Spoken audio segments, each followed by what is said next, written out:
Paul McKee here, Lanterman here, Varenkamp here, Nichols here, and Counselor Bodema is excused. Having a good time up north, hopefully. Would you like to stand and join in the Pledge of Allegiance?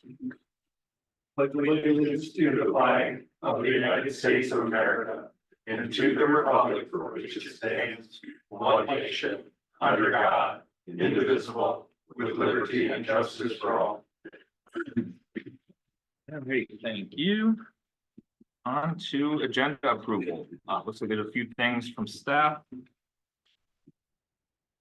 Yes, Mayor, we have a few items. So we've updated the South Fork Rush Creek briefing this evening, item 6B. We have updated minutes for item 7A. Items 7B, C, and D are removed. Item 7Y is added. Item 9A is updated. We had an additional applicant come in before the window closed. Item 10A is updated with the slide briefing. Item 10B is updated with the schematic drawings. Item 11A is updated with more refined quotes. Item 12A has been added and updated. And item 13, the city council schedule has been updated. Perfect. Anything from council? Not, I'll entertain a motion to approve the agenda as amended. I'll make that motion. Second. Second. All those in favor say aye. Aye. Okay. Commission representatives have Peter and Judy. Thank you. Okay, then on to open forum. If we have anyone who'd like to speak on any items not on tonight's agenda, now's your time, and Jay can walk you through that. Ladies and gentlemen, welcome. Ask if you have anything that's not on the agenda this evening to walk up to the microphone, speak to the dais, speak to the council, any comments or questions you might have. Mayor, we've received no cards and no emails. So if there's someone in the audience that would like to step up, we have you on the agenda, ma'am. All righty, then we will move on to presentations. And we have two of them today. The first one is from Representative Kristen Robbins. Hello, Mayor and Council, nice to see you all again. We just here to give a brief update from the end of the session that we just concluded in St. Paul. I would say, you know, not as many things, especially regarding bonding, got done as we had hoped. The bonding projects that we're going to put in, there was not a bonding bill at the end of the session, so that will have to get reintroduced at the end of the biennium. Everything dies, so I'll work with you and the city staff to update your interest in pursuing those projects next year. And I'd say that one of the big successes this year was getting the SRO back at school. That was a really big, important thing for all of our communities. We're pleased to see that done. There were many small things that I was able to get across working with constituents, one of whom is from Corcoran that I was working with Chief about with a young Girl Scout who wanted an update to the DPS form. So if you have a person in your home who needs care and you're in an accident, law enforcement is alerted to that. And she had actually worked on it the year before and then wanted some changes. So we were able to work on that, which was a really fun project for me. Worked with a different constituent, also from this area, who had some concerns about how assisted living facilities can handle when there's a correction order out there, that the family should receive notice of how the correction order was addressed. And that wasn't in statute, and so it wasn't being done. And so I worked with her in the Department of Human Services and the different stakeholders who provide assisted living care in our area and around the state. And we were able to get language done that was, I think, going to be very helpful to families. So I appreciate, again, so many of the things that I get to work on come through constituents. So if anyone's out there listening, you have things you need me to work on, I enjoy that a lot. One of the most important things we did for small cities was working with our fire chiefs. Particularly Chief Bush from Maple Grove and Chief Bullen from Albertville were the leads on that. But I worked very closely with them to get language so that they are now paid on call firefighters are now exempt from the earned sick and safe statute. that was creating a lot of problems for city budgets, but also for staffing for K-9 call firefighters. Their model is very different and it was going to impact their ability to complete their required training requirements. So that was something we worked really hard on all year. Another constituent brought forward to me a concern about eating disorders, and we were able to get language that would require the state high school league to have all their coaches as part of their certification, get training in recognizing and dealing with eating disorders for our young athletes. So I think that will make a big difference. It doesn't really apply to Corcoran, but in other areas of our district that voted the lease line, the state was charging $2,000 for an easement certification for single property, which was very problematic for many of our citizens in other parts of the district. It's a matter of people to get statute language saying that the state cannot charge $2,000 for that. So those are just some of, also worked on limiting cannabis advertising and getting a clinical pharmacy expert on the cannabis board. So things like that are, making small improvements. There's still a lot of work we need to do on the pay family leave bill. That, by the way, just so you would know, because it impacts cities, schools, nonprofits, everyone. When that bill passed last year, that payroll tax was going to be 0.7% of payroll. And when the actuarial study came out last fall, they said it wouldn't be nearly enough to be solvent. And so they raised it to 0.78. And then in statute this year, we raised it to 0.88. But based on the actuarial study, they were recommending 0.96. So I have grave concerns that this program still is not going to be solvent. And that's something we're going to continue to work on. But I mean, that will be a big hit to city budget and to the employees of, all of our businesses and the city and school districts. Everyone is on the hook for that. So it's just something for people to be aware of. That was an $887 million tax increase this year. So those are some of the highlights of this current session.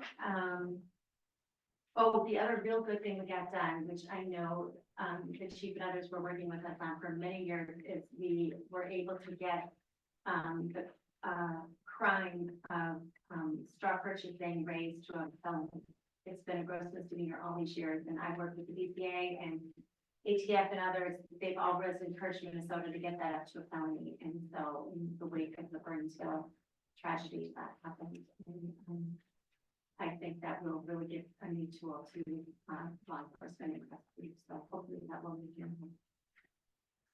Any questions or things you want me to be working on in the interim? I'm working all the time, so just because we're not in session doesn't mean I'm not here for you. So Appreciate it. Any questions for Representative Roberts? We've talked about this a million times, but upcoming figuring out the whole 6, 10, and 30 area. I'm sure we'll be talking a whole bunch more in the coming year on it, but just wanted to mention it one more time because it keeps me up at night.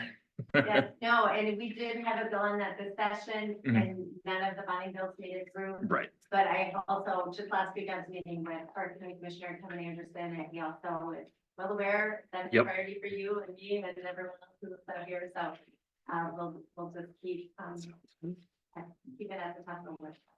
Appreciate it. I'd let Kevin know it'd really be nice if we could see something as a step for the intersection of County Road 19 and 30 and 117 and 19. Pretty big accident on 19 and 30. She's familiar with it. You're already aware of all of that stuff. Anything in the interim to hopefully improve.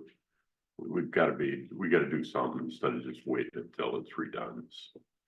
So that might be somewhere where we could also work with MnDOT or the county road. They're both We were counties. able to work All on of them are 2012 county. on that Yeah. and get some interim steps taken. So yes, I will continue to follow up on that. And I don't have a solution for 19 and 30 that would help, but just adding one more stop sign to a three-way stop would be nice on 19 and 117, but do we need to do something sooner or later with all that? You already know the traffic concerns we all have, so I appreciate you very, very much. Thank you for what you do. Absolutely. And Thank you for your help also in helping to ensure local control over zoning remains. Yes. yeah, That's great. Really appreciate that. I absolutely, and with you guys on that. And Thank you. hopefully, I mean, I don't think anything's ever dead, right? So we'll have to keep fighting that, but I think we had a good coalition working on it this year. For sure. Yeah, really appreciate that and just appreciate all you were doing with, I know it was a wild end to the session to say the least. So appreciate you fighting the fight. Yeah. For us. Definitely the most unusual in my year, so I guess always something new going on. For sure. Well, thank you so much. Yeah. Thank you. Good all. to see you. Good job. Reach out if there's anything I can do. Thank you. Thank you very much. Okay, and now we have a presentation on the South Fork Rush Creek sub watershed, Elm Creek watershed. And Mayor, I'm just going to introduce Eric Miguel. He is the Elm Creek Watershed Management Commission Consultant Engineer of Record. So he's here to talk about a joint project between multiple cities in the watershed that directly impacts Corcoran. So Sounds good. turn it over to you, Eric. Thanks, good. Hello, Mayor, hello, Council, thanks for letting me present here. As you said, I'm Water Resource Engineer with Elm Creek Watershed, representing the Watershed Management Commission. We'll be here to present an overview of our South Fork Rush Creek watershed assessment.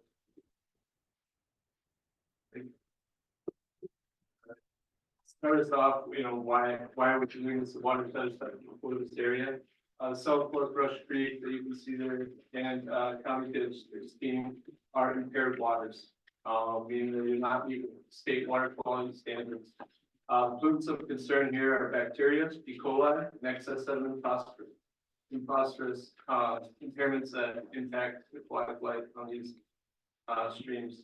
These streams and other streams and lakes in the watershed are impaired under a total maximum daily load requirement to reduce those pollutants. So some of this reduction will come as agriculture and other lands are converted into development, and we have that development occur under stormwater management rules.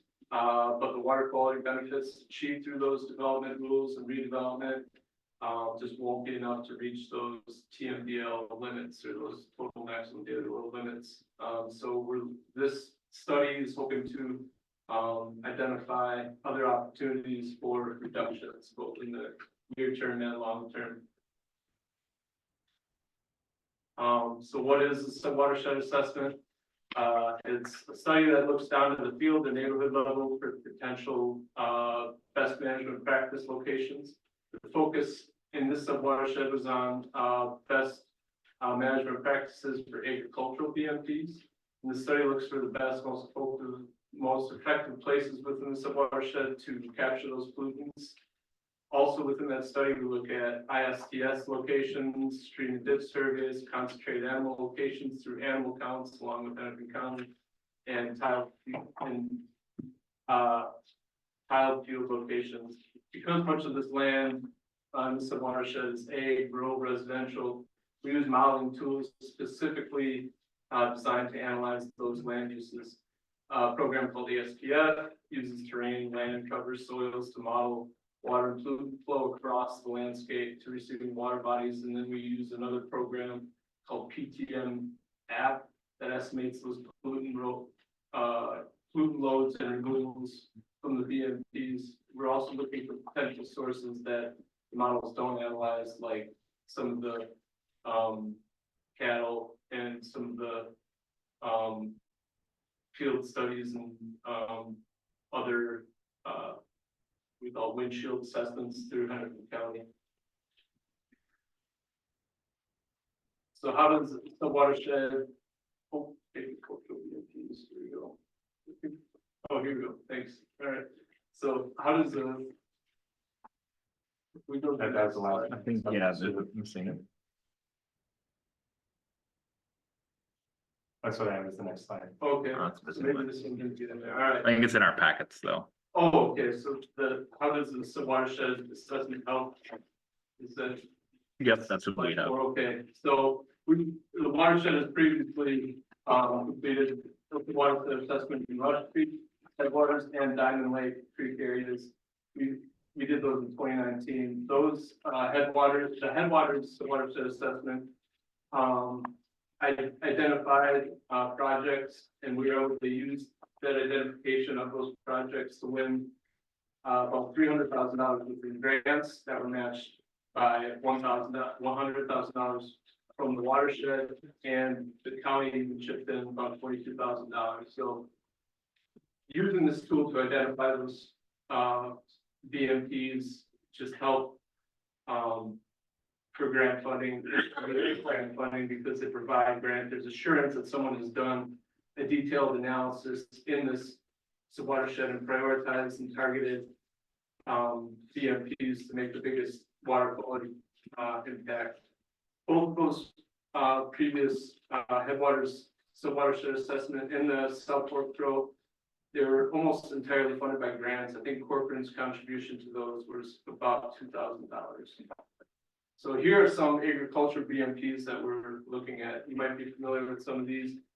The watershed is partnered with Hennepin County Rural Conservationists to promote and help cite and fund these practices. In the lower left here is the grass waterway. In the upper right is a WASCOB, or a water and sedimentation control basin. That's what that funny acronym stands for. The middle there is the contour buffer strips, and in the lower right is the nutrient removal wetland.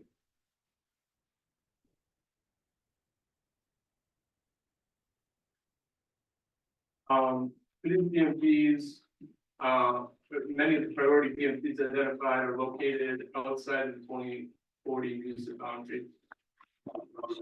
For these BMPs, we've partnered with Hennepin County to work with producers and the upper watershed. And we can also look for opportunities within the area likely to convert development. The advantage of this stormwater assessment process is that it compares the relative impact and cost effectiveness of various actions and identifies the biggest bang for the buck BMPs in the subwatershed. It also, as I mentioned before, identifies and unlocks some of that potential grant funding. So the next couple slides should be examples. Yeah, here's an example of one area that we identified. This is on a parcel inside the use of boundary that is likely not to develop. It's a potential wetland restoration, and identified some buffers along some ditch laterals. And this provides an opportunity to divert and store some agricultural runoff and wetland that would settle out some of those pollutants before being released into Rush Creek. Another example area is this next slide. This is an example of an area with just many opportunities. On the right side there is that same field, but within there, you see the pink, which is kind of those contour buffer strips that provide that filtration. The orange, which is the nutrient removal wetlands. The blue and yellow at the bottom right there represent some of those WASCOBs or some of those water and sedimentation control basins. The bright blue green line is one of those grass waterways on the right side of the figure. So you can see how our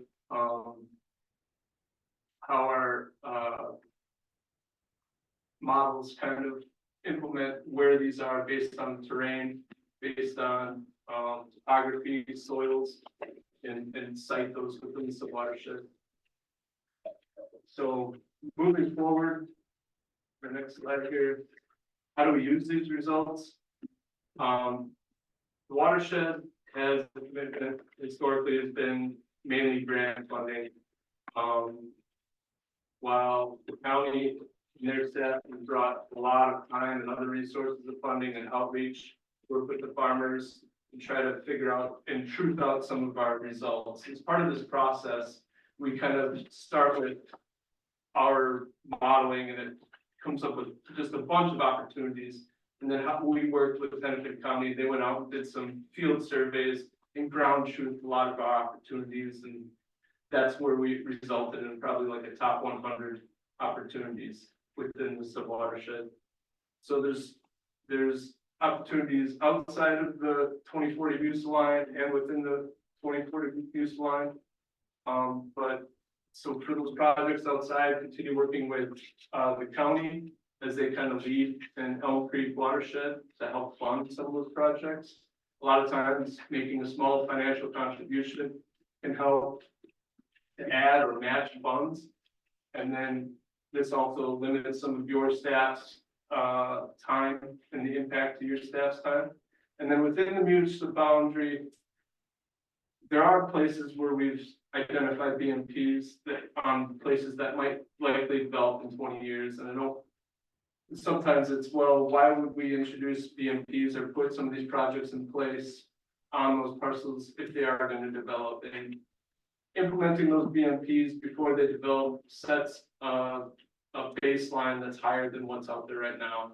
And when that project comes in to Elm Creek for development, we assess their future pollutant loads to the existing baseline. So if we can tighten the baseline, that goes above and beyond what would be taken care of or what would be provided by them meeting our water quality or erosion control standards. Here's kind of just a general timeline on these projects. They do take, 0 to 5 years of just planning, from identifying to construction monitoring. And one area that I want to point out is between that, after that year, we've already identified some of the partners within our watershed assessment in many of the projects, but getting those projects from here are likely projects, here are good bang for your buck projects, to look for funding for those projects and feasibility or pre-permitting to get them in there. It usually takes, between $5,000 to $10,000 to get a good feasibility design, have boots on the ground to ground truth it, and get some sort of cost estimate for those projects. And that's where I think the city might be able to help or accelerate some of those projects in that time frame. And then moving forward here, one thing that your staff is already doing is integrating these results, previous results, into future planning and development. There might be some opportunities to expand the partnerships with Hennepin County and that outreach for the agricultural BMPs. And then the last part here is maybe considering policy development that outlines possible stormwater and natural resource project with property owners. So I think that's all I had. I think, do you have any questions? Appreciate it. Any questions? I could just maybe interject or introduce for folks that don't know, Ken Genther is our watershed commissioner, and then Tom's Anderson's in the front row here is also our alternate commissioner.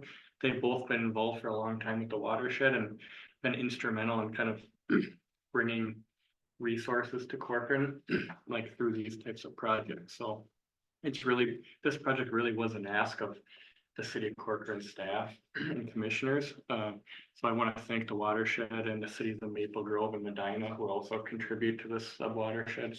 And I just want to, this is rough off the top of my head, but we contribute about 3% of the total cost of this project. So there's a lot of value just in having this. This doesn't expire. If we choose to ever be more than compliance based for anything, this allows us, this unlocks a lot of opportunities for us. So I don't know if Ken or Tom want to elaborate more, but part of the discussion is, are we comfortable being compliance based, or do we want to consider any sort of policy changes for specific things that we value that are maybe more natural resource focused or water resource focused? It would be things that we would choose to invest in, right? So there's kind of, do you want to jump? Yeah, I'll Okay. Sure. and come in without giving at least a half a second.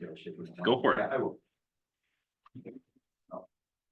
Thanks, Kevin, Mayor and Council. I just want to add on here I think what Kevin is getting into is that right now the city is set up to comply with its legal requirements for water quality. And that's the MS4 permitting process. And what we're really sort of focusing on here, and what I've been laying the groundwork for a little bit in some of my earlier presentations, is at what point might the city consider going above and beyond just your sort of compliance with the MS4 legal standards and look at ways to proactively enhance the environment out there in the world of water quality. So I think I mentioned in one of my earlier presentations that Elm Creek Watershed has been very active in creating grant funding for projects, both public and private projects. And what I want to plant the seed tonight, I'm not expecting any kind of response, but I just want to plant the seed with this group that very small financial commitment on the part of the city opens the door to a substantial amount of grant funding for projects. And those projects can involve both public property and private property. So I think to go forward, sort of the ask tonight is the next time when we come in or when Kevin gives a presentation, to consider the possibility of putting some financial backing behind the evaluation of these projects, whether it's on public land or private land. I think the city park is probably a prime example where there might be some opportunities to get grant funding. If the city has some other goals it wants to achieve at the city park, public land, from a natural resource standpoint, there's going to be money available. And it's just a matter of the city sort of taking the first step, doing the studies, and then sort of unlocking staff to pursue the grant funding that's out there. One thing I want to reiterate that Eric touched on briefly is that the sub-watershed assessment, I think I'm going to mention this in one of my earlier talks as well, does a really, really detailed job of identifying and prioritizing potential projects. Where are we finding the pollutants entering the system? And then once we know that they're there, what would be the fix, the mitigation? And once we know the fix, where can we get the most bang for our buck? So we're not sort of recklessly chasing hugely expensive projects that aren't going to accomplish what we need them to accomplish. Maybe there's some low-hanging fruit out there. Some projects that are less expensive would really accomplish a lot, and we can put together a collaboration to accomplish those projects. So I think a nice follow-up might be in the future, and Kevin can help with this, is to present the evaluation that identified what Eric had on his map with some of the colored lines on there. Some of these waterways that were actually went through this process, that's prioritization process, and it was determined that, the amount of result we could achieve for the dollar spent here, these would be high priority projects. So I think maybe at the next session or a future presentation, we can focus a little bit more on maybe an example, a scenario, or a modeling of what would a project there look like, what would it cost, who would the partners be, what would the various sort of elements of participation be, both financial and in terms of staff time at the various levels. So that's really just a follow-up. So I think that's it for tonight. Appreciate it. Thank you, guys. Thank you. Okay, on to consent agenda, which consists of items 7A and then 7E through 7Y. Does anyone want to pull anything? I would like to pull 7W, please. Okay, 7W. Anything else? Nope. Going once, going twice. All right, then I will entertain a motion to approve consent agenda items 7A and then 7E through V and X and Y. So moved. Second. All those in favor say aye. Aye. Okay, 7W. Jeremy, you pulled it. Do you want to do the honors? Yeah, this is the in-kind donation to the Corcoran Police Department and the city of Corcoran from the Soda Shine Car Wash, where they've graciously offered to extend an in-kind donation of 25 car washes per month, as well as future canine washes. Really appreciate the public spiritedness of this business, and I'm grateful for the chance for the city to partner with them to keep our future canine nice and clean, as well as the vehicles. So thank you very much to the Soda Shine folks if you're listening. Absolutely. Well said. Thank you. Thank you. Then I will entertain, unless there's any other discussion on that, entertain a motion to approve consent agenda items 7W. So moved. Second. All those in favor say aye. Aye. Aye. Perfect. Then on to, there's no planning business, so we'll go on to unfinished business. We have a public comment opportunity for 9A, which is appointing a planning commission. I think we're probably good. Is there? Oh, there's not. Yeah. Perfect. Then we will go into item 9A, and Dean and I were the kind of nominating subcommittee. Spoke to the candidates. There was actually 3. There was one that was updated. Yeah, there it is. Kind of last minute in there, but Dean and I talked about this earlier. They all seem like qualified and interested parties, with kind of a very wide range of experience and background. So I think they'd all bring some value to it. Dean and I, after some discussion, I think we are leaning towards or are recommending Cam Yang be appointed to the commission. And I did speak to all of them. So in this case, it'd be Diane and Seamus, that they are interested in keeping their, if they're not selected, keeping their application on file, and that they are interested in both potential opportunities on the planning and on parks and trails if and when they open up. So like I said to them, it's a good problem to have too many qualified, interested people, and we'll make it work because just kind of the nature of things with how vacancies pop up unexpectedly and all that. So there's no discussion on it. I'll go ahead and make the motion that we appoint Cam Yang to the Planning Commission for a term. We have the date on that.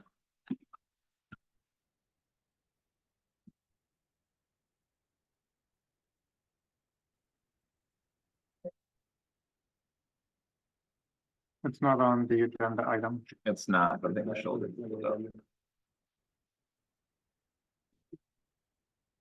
Be a 3-year term, right? I think that's what all. Almost there.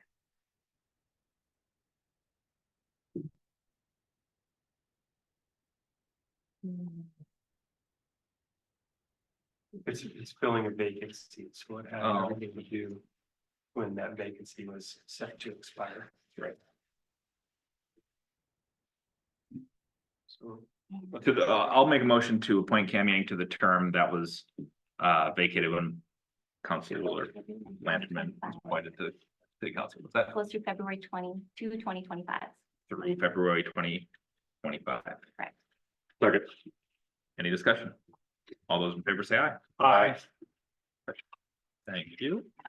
And again, staff, make sure to keep those applications on file, and when anything else opens up, we have at least 2 good candidates that are interested.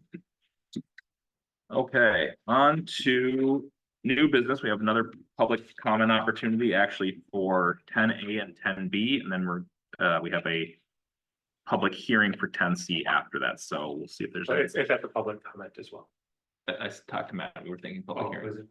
Yeah, I think we'll just do public. I don't think there's reason not to do the public. Oh, we had to have it. Okay, then we can do it.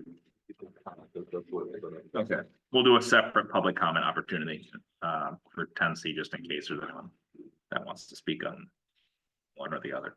So right now we'll do public comment opportunity for 10A and 10B. Good. Then we will go into those items. So A is compensation and classification study briefing. Mayor and council, I'd like to introduce Mike Mooney, who is helping us from Abdo, walking us through our classification compensation study, which you approved. And this is to make you aware of the strategy, the rubric, if you will, for how we're going to conduct the study, how they're going to conduct the study. And truth is, we've actually already launched. We're doing active work on this. So this is just to give you and the public awareness of the process itself. Thank you, Mike. Good. Mayor, council, thank you for charging time under attendance for us to have this conversation tonight. As Jay mentioned, this is really an opportunity for us to kind of fill you in on the process. But more importantly, give you a chance to answer, or to ask and answer any questions that you might have about the process. And that's what we find, having the opportunity to have these discussions on the start of the project. And as Jay mentioned, we have kicked off, but we're still in the very beginning stages. We can get ahead of some of the common concerns that come up that make implementation go much smoother at the end. So when we come back here in a few months to present our final reports and recommendations, we're hoping that you have any concerns alleviated by then. You have an understanding of the process, and you have a buy-in to our approach to the process. We also kind of take a similar approach at the city level. I met with department heads just a few weeks ago to kick this off, and they saw very similar information that you're seeing today. So our goal is to develop trust in this process through transparency. We know that compensation and classification studies can be a little bit anxiety inducing for certain staff that they've been doing in the past. So we want to make sure that we're very clear and transparent about our approach in hopes that makes the implementation smooth. So today we'll do some brief introductions. I want to go through the benefits of a compensation and classification study.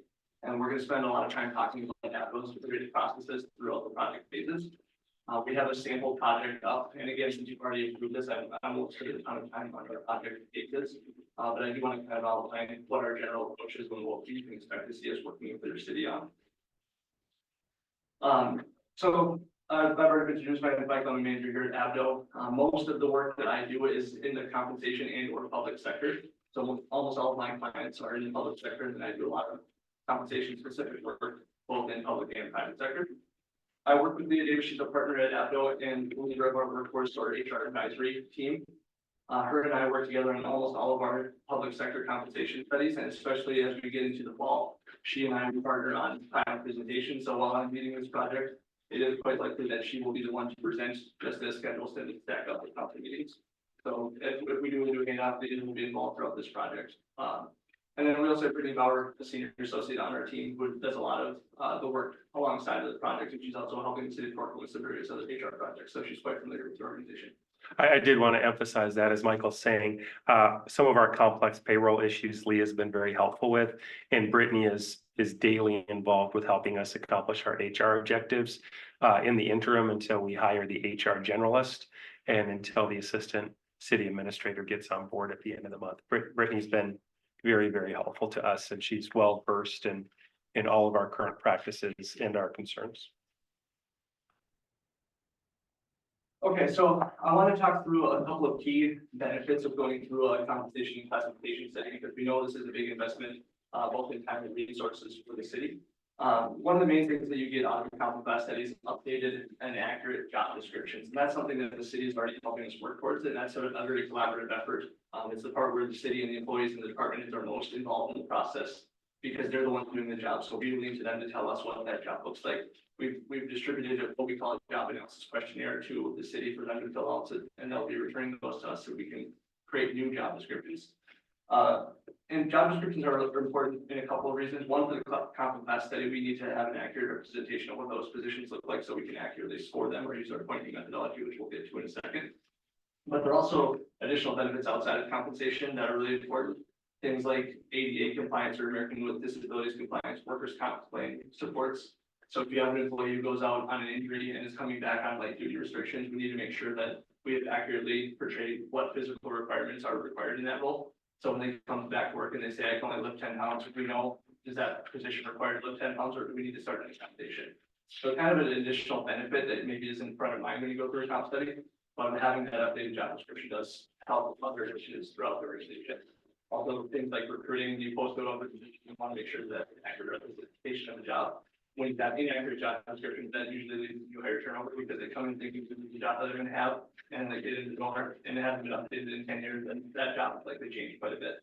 So it should also help with your recruiting and retention efforts. Obviously, let me go back a little bit here, Jay, thanks. A couple things that were also more tied to the compensation is an objective spring. So it's very important as we go through this that you have an objective classification process. So based on the duties and roles and responsibilities, that position is valued equally and in line with the state pay equity requirements, which we'll touch on briefly. We're also going to be very intentional about our compensation plan design. We don't really have a one-size-fits-all method here, and we'll go through the details here, but we want to make sure the plan that we're designing meets your organizational needs, it's driving the behaviors that you're looking for in the city, and meeting the market position that you're hoping to achieve, and that's something we'll talk about towards the end. All of our plans that we propose are compliant with pay equity. We have a great relationship with the pay equity office at the state of Minnesota, and we want to make sure that whatever plan we're proposing, whether you get to the pay equity, which I know is the case for the city, and you're kind of good for 3 years, we don't want you to have to start this process over again in 3 years if you're finding yourself on pay equity. So we're going to make sure that our plan is compliant and will grow with the city as you add positions. Another thing that we're really focused on is making sure we have clear processes and procedures for reclassification. So if you have a new position being added into the city, or if a position is changing drastically, it's adding supervisory duties or something to that effect, we want to make sure we have a clear process in place for how do we reclassify that or reevaluate the points assigned to that position. And I should say too, feel free to jump in with questions if you have them along the way. I want to make sure those are addressed, and I'll check in at the end too if you have additional ones. I just want to touch on that. If you recall, we had to redo our pay equity report 2 points on that one. Leah and Michael are the ones who helped us get our ducks in a row and work with MMB to ensure that we were compliant. And because we're doing this process over again, it will be reevaluated again to ensure that the new job descriptions and any scoring that results are also equity compliant. So we're good for a few years on what we just submitted, and we're going to be updating it again as part of this process. It's just part of their normal process. Does that update result in a new submission or is it just internal? It's a private submission. So when you submit it, the state doesn't see that submission. And we've also developed our own internal analysis that gives us kind of it's not necessarily the state system, but it gives us what we call kind of the first look, and it flags any potential issues. And if we find that that's very close to a pass or maybe not quite passing under our analysis, then we recommend that you go in and submit that private one within the state equity or state equity reporting system. And again, it would just be a private report still. Thank you. Good question.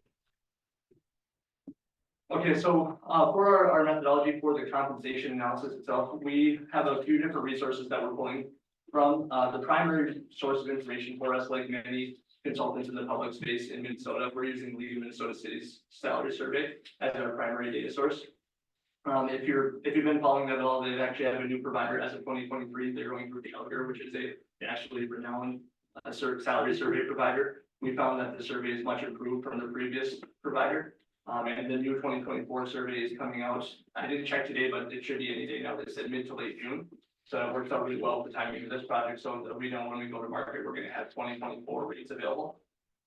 We also will send a manual survey, we call them, to anyone who did not respond to the LMC survey that the city of Corcoran has deemed a good comparable. So if your neighbor down the road or a city that we think is a good match didn't respond, we send a direct survey to that city administrator to have them help us fill out and get some wage data. Oftentimes we're able to collect that, but that's another area where we might collaborate with Jay and his team. Just sometimes they don't respond to us, but they respond to another city administrator. So we're pretty intentional about making sure we get as much market data as we can from the organizations that are important to you. Another opportunity that we have is through the Economic Research Institute, which is actually a private sector market database. And we use that pretty sparingly, but it's kind of up to the clients. If you have any positions that you feel are competitive with the private sector, we can go pull some market data from there as well. Think your accountants, maybe you have those positions may be able to go back and forth between public and private sector, or maybe you're losing staff in your public works or a mechanic position to the private sector, and you want to know what that competition looks like. We can access some of that information, whether we use it to build your step and grade table or not. That can just be an appendix item for you to be aware of. Here's what the private sector is paying for these type of positions. I would think engineer would be a good one for that, maybe a planner as well. Yeah, yep. So that's one where we'll work with the city to identify those as well as we go through the project. And sometimes we can use that to supplement if we don't have enough matches from the other organizations that we've identified as good comparables. We can pull in private sector data to kind of supplement our overall market database. So the second bullet point is important because I think this is a misconception from market surveys.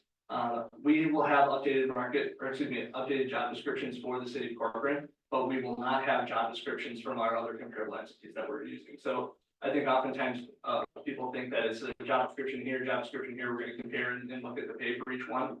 What we have is a summary of the position that everyone who's responding to the LMC, for example, they see a 2 to 3 sentence summary of the position, and they say, my position at this organization matches closely to that description, and they report in that wage. So we're using those summary data points to identify what city or what position at the city of Corcoran matches that summary data. It's not a one-to-one job description comparison. And the reason that is because it's very unlikely to have the identical job description at one city to the other. There's nuances for every position. So it would be unrealistic to think that we would have a 100% match for any position in any city. Another thing that's a little bit unique about our approach is we're looking at minimum and maximum values of the market versus trying to find the midpoint and work our way out. We start on the outside and work our way in. We believe that that's a much more accurate representation of what the market pay is, instead of starting at the midpoint and going out, let's say 15% on each side and kind of estimating what those top and bottom ends of the market are. We like to just focus on the top and bottom and let the midpoint fall naturally between the two.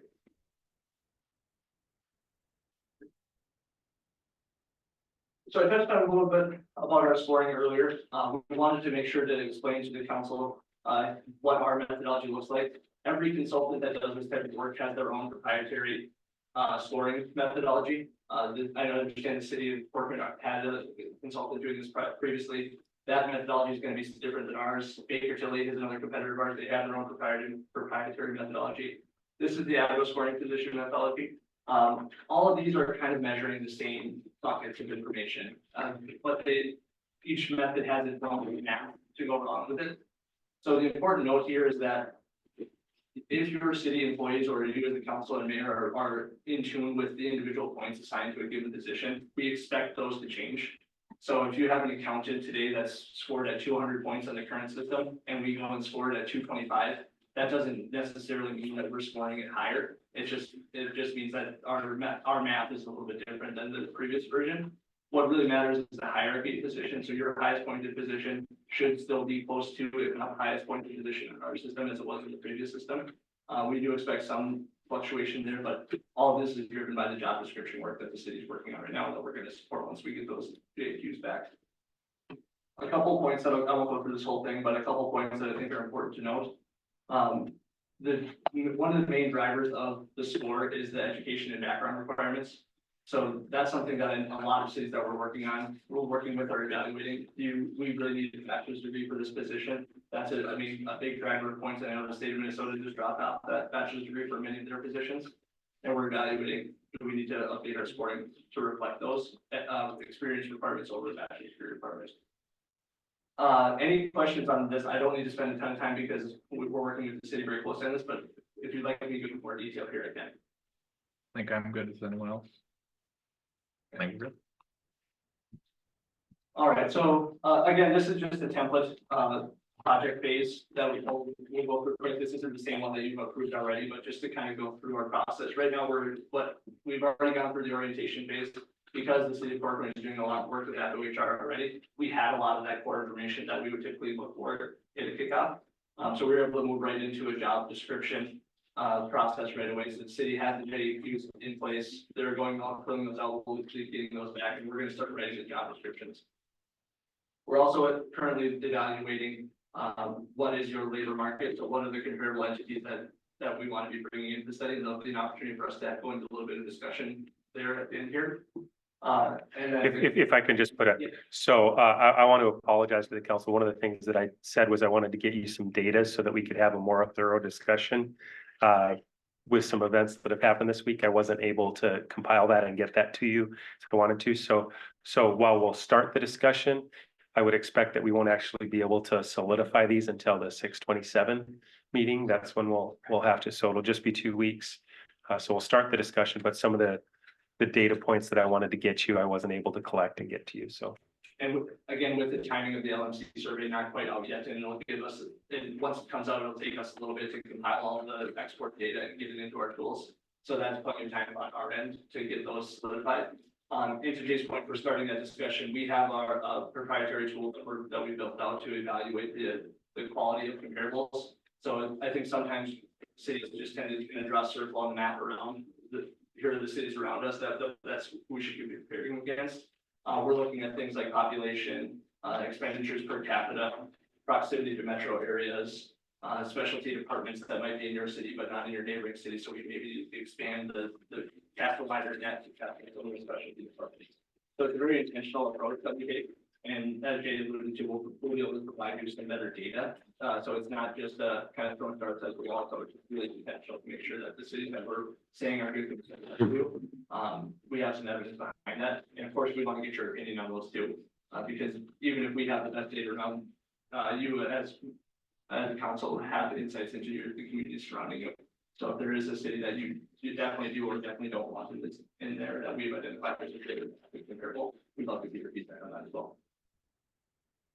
So kind of simultaneously, we'll move into the compensation analysis, where once we've identified those comparable cities, we'll start pulling the data, we'll start sending out the market surveys, and then we compare what is the minimum and maximum by position against the market.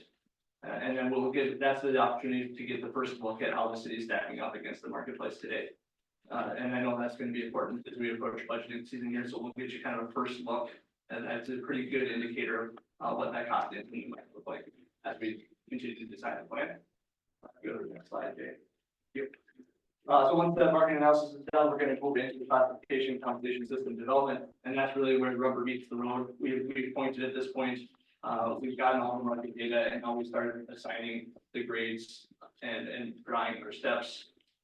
This is really a collaborative process with the city as well. I think a lot of organizations come into these thinking that because we're a city, we just have to do step and grade. It has to be this way, but there is a lot more flexibility than I think many believe coming into this type of project. So we're making sure that we're designing that to meet your organization goals, whether it's pay for performance, pay for longevity.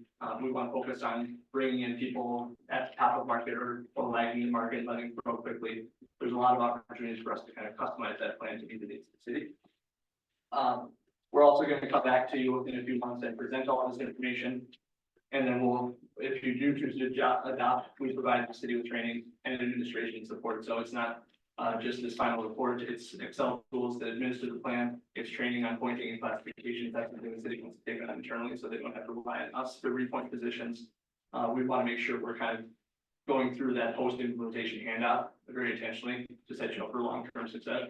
We don't want you to have to come back to us in 3 years to do this all over again. We want you to be able to ride this plane off into the future.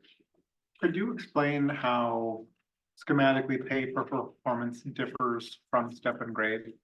Yeah, so you can actually have a pay for performance plan on a step and grade table. So oftentimes the step and grade is associated with longevity pay, where every anniversary date or calendar date, you get that step increase so long as you're meeting minimum standards in most cases. If you wanted to move towards a pay for performance model, in order to achieve that step increase, you have to meet certain performance standards that are not just bare minimum. And you can design a performance metric or a performance management program around that to say, if you're exceeding expectations, you maybe get 2 steps, or if you're meeting expectations, you get 1. So you can get a little bit more creative with adding or removing steps in the process to reward your top performers. Okay. Thank you. Yeah, good question. All right, so this is the part where we really wanted to get your input on. So a couple of key questions up for the council are, what is the city's overall compensation philosophy? And what we're really driving at here is, where do you want to be positioned relative to the market? So when we say that we'll get all this market data back, you're going to get average wages by position. And what we're hoping to learn from you is, do you want to be at market, meaning you want to be as closely aligned to those minimum and maximum pay ranges for each position within the city? Do you want to be a market leader? That meaning you're maybe 5% above market, or do you want to lag the market because either financial constraints, or maybe you believe strongly in your benefits and culture here that you don't need to be a market leader in compensation? There's no right answer here, but I'm happy to kind of facilitate the discussion around that. Or if you as the council or mayor have any initial thoughts on where the city has historically been or where you'd like to be going forward. Yeah, we've had the conversation before a while ago. Is that what you were going to talk Go about? ahead. If you might remember more of the details of where that led, but I think we kind of landed that we wanted to be somewhere in the middle to upper middle of that. You know, I think it was 10 cities we looked at the time, somewhere in that 5 to 3 range. Yeah, the way I remember the conversation, and I don't remember if Dean was on council, and I know Councilor Lanterman was not at the time, so maybe our position as a whole will have changed. What I remember, and what I think I still support, is the idea that we want to balance cost effectiveness for taxpayers with providing a high performing city government. And we landed on the idea that it would be helpful to have staff compensated close to the midpoint with comparable cities. And the way that we retain and attract staff is with the kinds of challenges that they can encounter in Corcoran because of how fast we're growing and the kinds of novel systems we're willing to implement, with the intent that we're holding on to people who are really interested in innovation and making city government more effective and more efficient. But we're not compensating at such a high level that people who are not interested in that would be compelled to stay because they can't find something comparable. So we want to create a fun and engaging and passionate workforce, and engaged workforce, but we don't want to incentivize folks just with finance, because it's a small city. Our goal at this point is to try to come down to closer to where some of our peer cities are in terms of tax rate, not continue to keep it at a higher level. But we acknowledge that the way that staff is incentivized and the way that staff performs has a big impact on quality of life for residents. And so we don't want to treat them poorly either. Is that Yep, a fair summary, yes. and then people can comment on either side of that if you have other viewpoints. Yeah, I think you nailed it from what the previous conversation was, and I don't feel differently from then. So a helpful next step that's adjacent to the compensation classification, but when we identify what our comparable cities are, it would be an intention for me as well to use those similar comparables when we're looking at things like tax rate or amenities within the city. And so when we're doing our financial reporting, our quarterly reporting, and we're benchmarking off of our comparables, not just in terms of what's happening for our employees, but what's happening overall in the services that are delivered by the city, the level of expectation that residents have of city staff in terms of not only those services, but the scope of services, the timeliness of services. There's a whole lot of the example that I think of right away is trails. You know, as there's some significant impact as we look at comparables. If we're gonna grow trails, we have to grow staff and equipment. That would be like a second and third order effect of these sorts and types of decisions. When I look at it strategically. But the reason these comparables become helpful for us in terms of your intent, understanding not only for compensation, but those are all, we're competing for our employees, but we are also competing for satisfied residents and potential businesses that want to plant in the community. So. Thank you. That makes sense. Yeah, just to make sure, what I'm hearing is you're looking to be positioned, not necessarily a leader top of market, but slightly above the median or the average that we're seeing of the market comparables. That's the ideal position for the city. Yeah, I think so. Yeah. And A way of putting it, or at that median. yeah. And what I'll say too with the caveat here is that you're not locked into this, right? But it's helpful for us to have an end goal in sight so that we can go, when we get the market data and we start building that plan, we know that that's where you, in an ideal world, that's where you're gonna be positioned. Of course, there may be financial constraints once we get there. So we always like to present various options once we get to implementation, or your city leadership will be aware of that. Once we get that market survey, we get that first look at kind of the estimated cost to implement.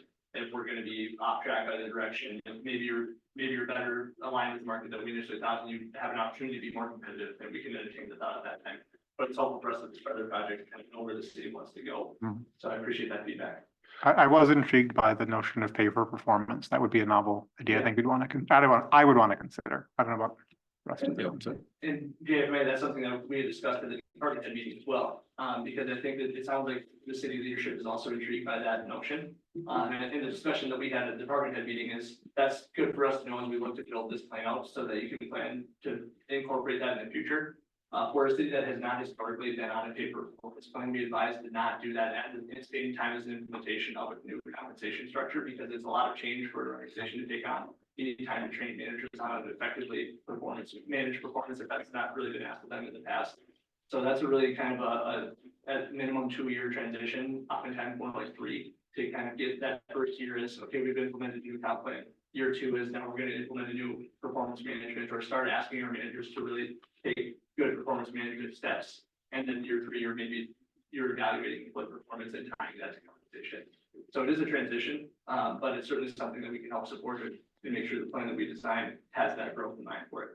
And while we gain some efficiencies in terms of more effective employees, there's also a cost associated with it. So I've been speaking with other cities who have implemented, who tried it, or who are considering it. Performance management plans are usually software-based. They do require a significant amount of care and feeding on the part of staff to ensure that you're getting the outputs that you want, so that it's not just pro forma. And so to Michael's point, like there's a cost associated to that benefit that needs to be considered. Yeah. And something that we saw Brittany on the screen earlier, that's one of her focus areas. She works with a lot of clients on performance management plan and design. And you're right, a lot of organizations that have those are using a software to administer them. Not necessarily required, but it's one of those things where it certainly makes it easier to administer once you have the software in place to do it. But again, more conversation to be had with the leadership on if that's something you'd like to pursue. But either way, it's good for us to know that that's something that you have in mind as we look to build a plan. We also want to talk a little bit about what are the primary behaviors we're looking for. I heard a little bit about wanting to engage your workforce and looking for those people who are going to be passionate about the work. So I put a hearing up to that retention agreement in place. And that's important for us as we look to design the plan because getting into the customization of the stepping grade, some cities have 15 steps where you have each year for 15 years to get to the top of the scale. And that can be kind of demotivating for an employee because they might be getting only 1.5 or 2% step increase every year. So are there any other challenge areas or focus areas that you're hoping to address as we look at the compensation plan, whether it's retention? I think retention is huge. Retention.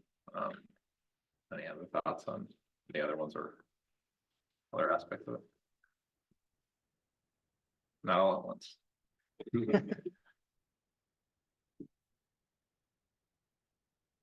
I think retention and performance, and you get performance through development. So this is mom and apple pie, right? There's not a wrong answer to any of those. And then we did touch on comparable entities. We'll be able to provide you more detail on the meeting that I believe is 2 weeks out. So we'll provide that in the package so you can review some of our preliminary recommendations there. But any other questions they have, I can circle back into the methodology, the processes that we're going through. Happy to address any questions or concerns. I'm good. Any other questions for council? Michael, could you unpack one thing? So I know one thing that I've heard from staff is that as we look at comparables, there's other cities that have been comparables in the past, that their salaries are not comparable, but they have a whole bunch of other secondary things like incentive pays and things. How do you methodologically address those disparities in which they've got the salary, but then they're also getting the longevity pay, or they're getting some of the other incentive pays that aren't part of our framework, so that you get apples to apples comparison? Yeah, that's a great question. And the unfortunate answer is sometimes it is challenging to get that apples to apples comparison. If it's directly related to compensation, like a longevity pay, which if you're not familiar, that's in place if someone gets to the top of the scale. And then maybe after 5 years at the top, they're eligible for an additional $1 per hour or something to that effect. Those are often union negotiated. That's typically where we see them in police departments in particular. That's very common. So what we can do is provide, we can survey and ask for, hey, along with your comp data, please send us your union contract so we can see these different things, and it provides sort of a matrix look at those so you can see these cities are offering this type of benefit. And it can be very challenging to roll that up into one base rate or comparable in terms of an hourly rate. But at least it'll give the city line of sight into what else is being offered out there as they look to build their total compensation package. Maybe that's the driver of, we don't want to offer longevity pay, but in order to keep up with that, we need to bump our base wages to be more competitive in the marketplace. So instead of being in a market, we need to be 5% above to compensate for these things that we're not offering. That's a strategic discussion that I would encourage the council to have once we get some of that information in. But if you're looking for a true role of all the benefits and the value of benefits, I think it can be very, very challenging to make that meaningful figure, especially if you look at things like benefits, insurance benefits. That's very challenging to kind of bring into compensation. Other than that, I think we're good. Great. Well, thank you for your time. Thank you. We'll look forward to working with you on this project. Appreciate it.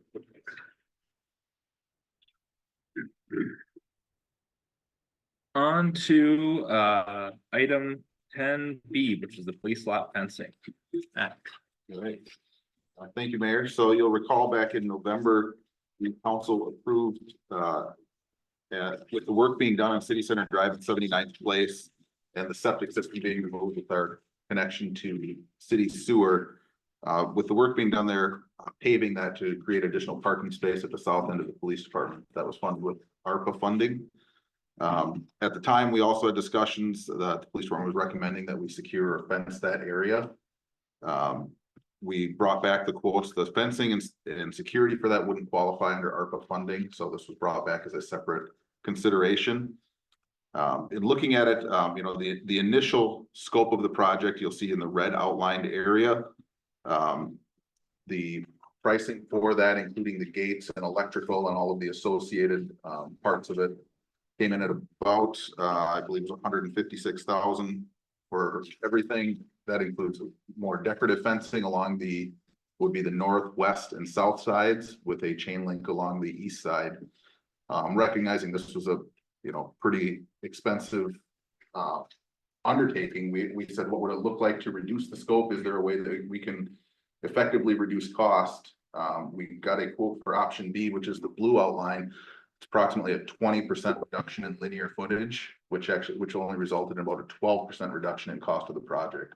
So what we found is a lot of the cost drivers were in the gates and a lot of the things that just wouldn't change dramatically by reducing the scope. So before you are the two options that we got quotes for and estimates.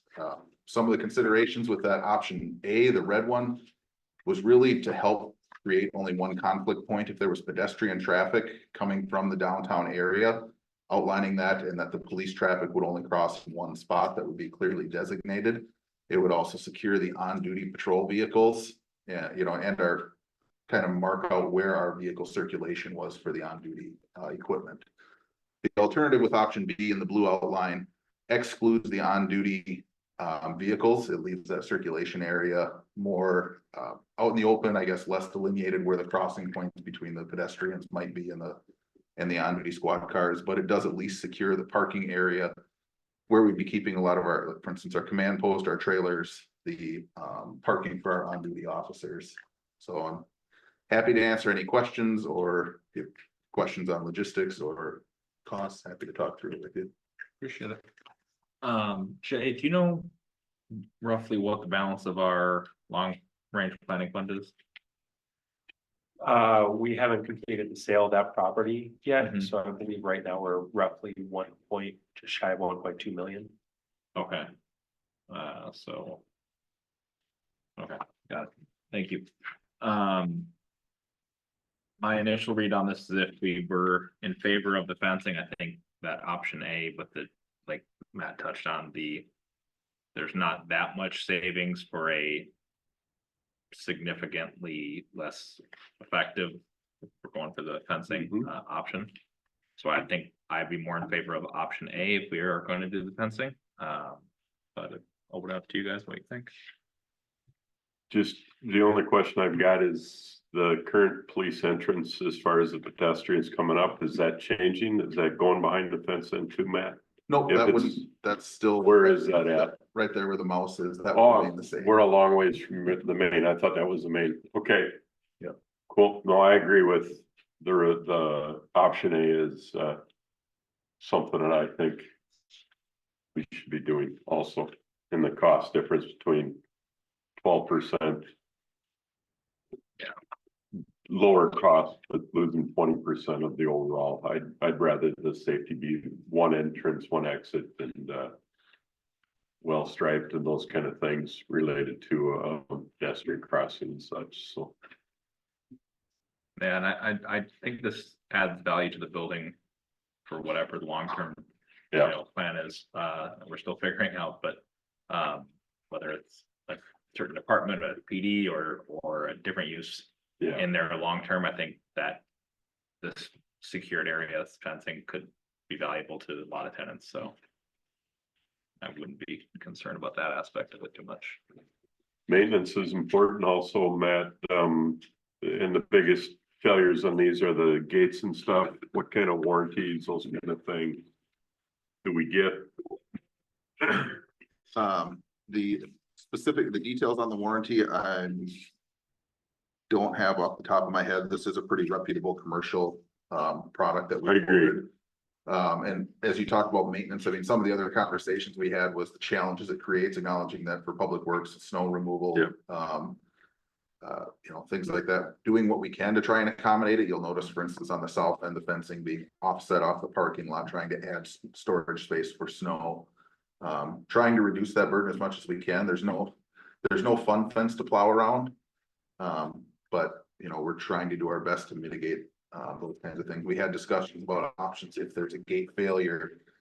They did say Power outages, there's a bypass. Yep, there's manual bypasses for the gate itself, and then we also, you'll see on the red option, have a manual swing gate on the north end that would add an alternate if it became blocked for some other reason on the mechanical opener.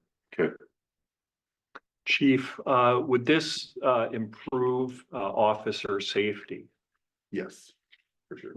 Then why would ARPA not help pay for this? I think some of the conversation that we had around the ARPA funding. I think that related to I think most, the expenditure for the parking lot related to public utility, the infrastructure improvement and returning I think when it connected, and correct me if I'm wrong, I think you did a review of this, John, when we did the parking lot analysis. That with the reason the parking lot counted is that was the rest, that surface had to be restored regardless, and restoring it to parking lot was part of a utility improvement. And I think that the first part of it fits squarely in this is a utility project. We're connecting to sewer, we're restoring the surface. We're restoring it to parking lot instead of grass, but that was by nature of what was there. I think the consideration of fencing fell outside of a utility improvement, therefore would have been a different, more cloudy use of the funds. I don't know. If I can speak to that, the reason it's not even really an issue at this point is because the ARPA funds that we had remaining for 2023, the city was able to reimburse itself under the water projects, which was category 1 under, and then the money that we were able to reimburse ourselves for has been put into the long-term planning fund. That's where we're at 1.2 million. So we were able to unencumber the ARPA funds through an approved expense reimbursement that now allows us more flexibility. And in essence, the money that we would be using are formerly ARPA funds. Got it. Thank you. Thanks, Chief. Any other questions? Otherwise, I will entertain a motion to, let's see here. Direct staff to proceed with option A and authorize the expenditure of long-range planning funds in the quoted amount with the 10% contingency. As presented. I'll make that motion. Lanterman, do we have a second? Second. Barrington. All those in favor say aye. Aye. Perfect. Then on. Good job. Good job. On to, we have a separate public comment opportunity if our commission liaisons are interested. For the draft UAS policy, we'll do that quickly. Thanks, Mayor. Just to preface it, so as we're rolling forward with the police department and city drone programs as part of the public safety funds, part of a city's adoption of a drone program with the police department is requiring a public comment period at a formal business meeting. So the hope for this evening is to meet the public comment requirement for that, and then continue on with that process. Okay, let's have that public comment opportunity. I think we're good. I think we've met it. Does council have any questions on the policy itself or anything? I think this has been discussed to an extent before. Any questions for Matt or anything? Okay, then I will entertain a motion. Actually, if I could, maybe the timing of this, maybe I missed the discussion, but I've not seen, and maybe I'm missing something. Well, I'll withdraw my question. Sure. And there certainly is opportunity for feedback with our policies. So if there's questions, comments, we're happy to talk through it, and we still are, as we're molding that policy. It's not set in stone, but certainly are wanting to accept feedback. So sounds good. Appreciate it. And then if there are no questions, I will entertain a motion to authorize staff to move forward with the implementation of the UAS program and policy. So moved. Second. Any further discussion? All those in favor say aye. Aye. All righty. On to item 11A, which is a staff report on cropland weed control maintenance quotes.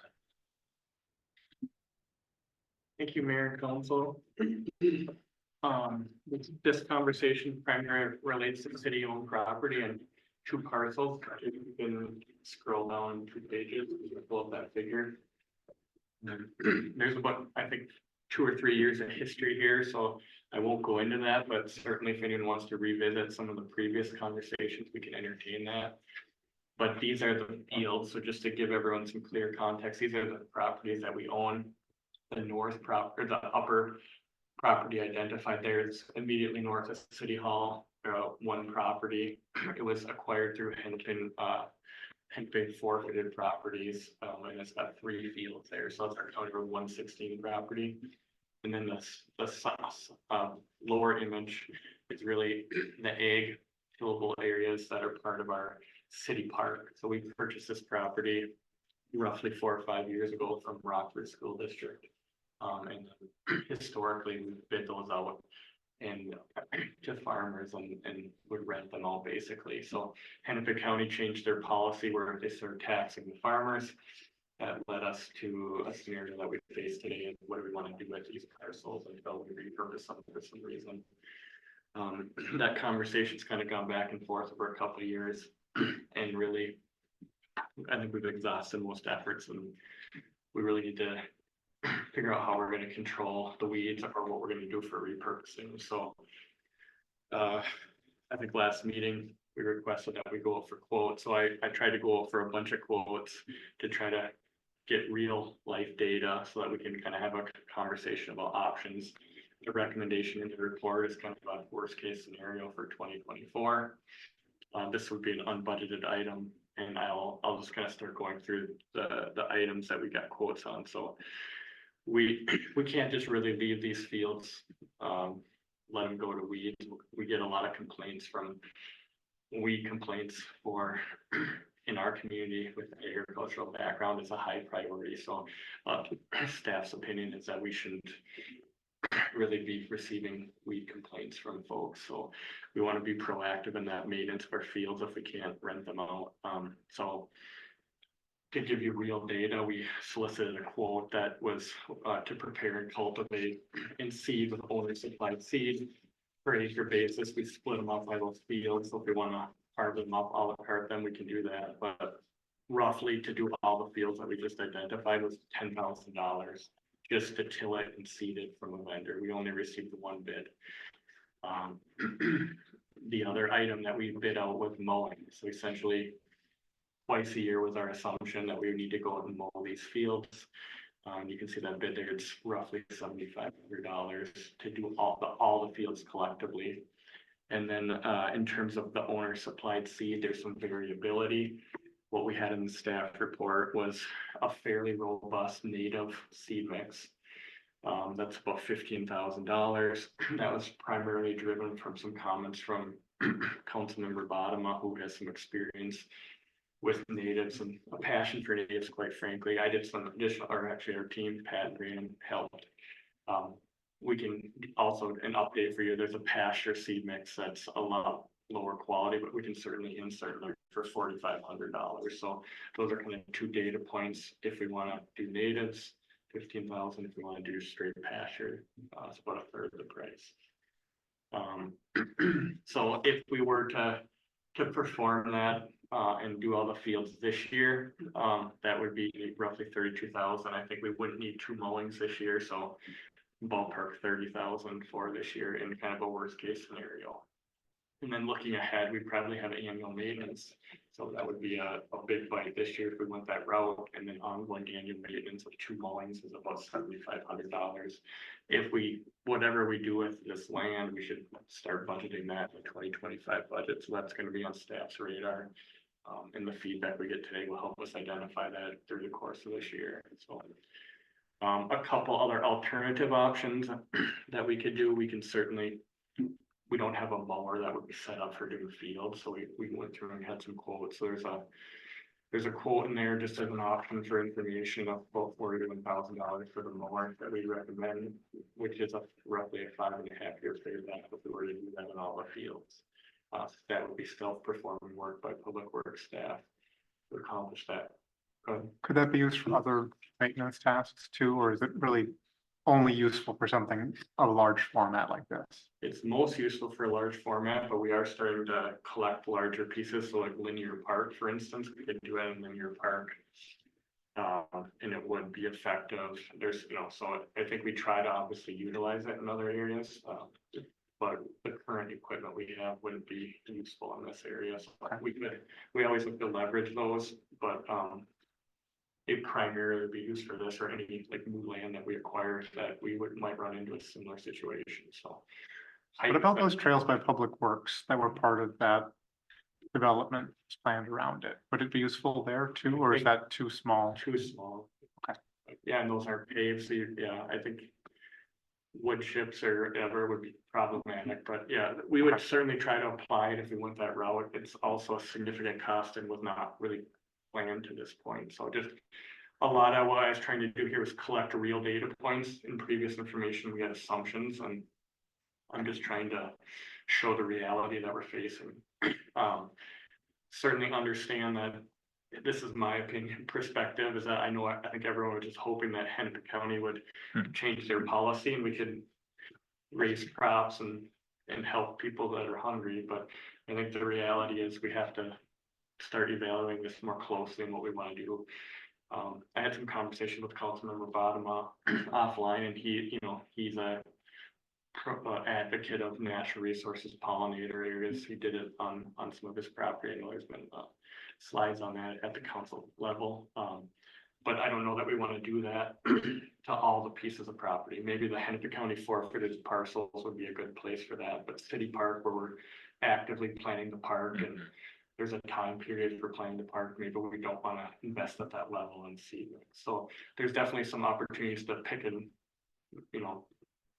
match what we want to do in each area, and we might not know that today or even in the next couple of months, but I think it's important that we really start focusing on what we want to do here, because it's a real cost that we need to plan for. There is also if you do some of that above and beyond seeding, there is potentially we can work with different agencies that might provide grants for the seed mix. We didn't reach out to anyone yet because we haven't been directed to, but what comes along with that is sometimes commitments of the land. So typically the minimum commitment will be a 10-year commitment. It depends on the grant and the agency. But we'd evaluate, obviously we went that route, we'd bring back those options and you guys would be part of that conversation. But just keep in mind, if we do get grants, it ties up the land. So you'd want to pick and choose where you do it.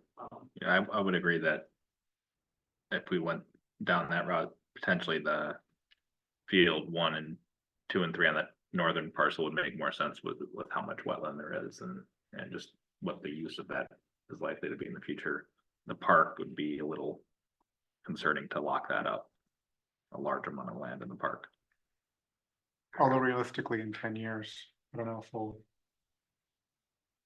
Not do the, more park development. not the whole thing, but some of this could even be part of that field 4 on the park. What I would think potentially impact with some of the phase 1. The green fields. Yeah.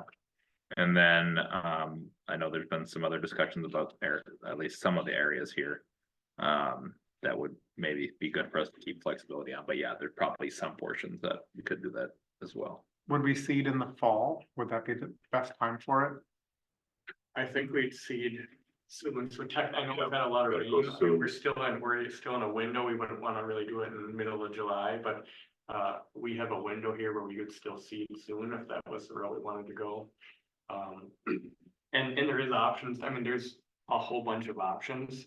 Like you could seed the pasture mix this year, and then you could overseed with the native mix next year. It's a different, you just let the regular pasture mix grow, and you basically drill. I'm not a farmer, so. Well, it ends up. Excuse my language, but you basically just drill it in over top. A lot of us seeds take 2 to 3 years to grow and establish anyways.